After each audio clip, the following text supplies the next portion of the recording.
Dad disowned me because I kept my mom's secret from him and now I can't forgive myself. Part 3. So let me just get this straight. You think you need to warn a rich, successful guy who is just okay looking that a good-looking woman in her mid to late 20s is interested in him because of his money and lifestyle? How silly do you think he is? Would you think about telling a woman that a man is only interested in her because of her looks? Why do you assume that this poor, innocent rich guy is naively showing off his wealth and in need of you to come rescue him from a greedy gold digger after just 2 dates? He was smart enough to make some money, and now he's doing what he wants with it, including using it to improve his social status, picking her up in a fancy car, taking her to a very expensive restaurant, and showing off his wealth on the first dates. He's using those things about himself to make himself more attractive.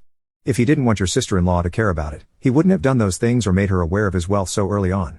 I once read an interview with the founder of Seeking Arrangement, where he basically said, "I'm not a great-looking guy, and I know I don't have a lot to offer women, but I'm rich, and that lets me get with women who are otherwise way out of my league."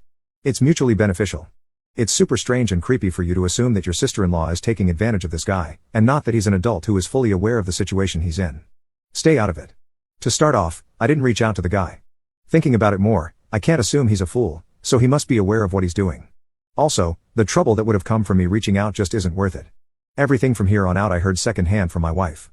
I haven't spoken to my mother-in-law or sister-in-law about this since the incident. I found out that my mother-in-law did agree with what I said to my sister-in-law, but she knew that if she said anything, my sister-in-law would have gotten very upset. My mother-in-law told my wife she was actually going to talk about it more with my sister-in-law after my wife and I left that night, but since I made my comment, she felt like it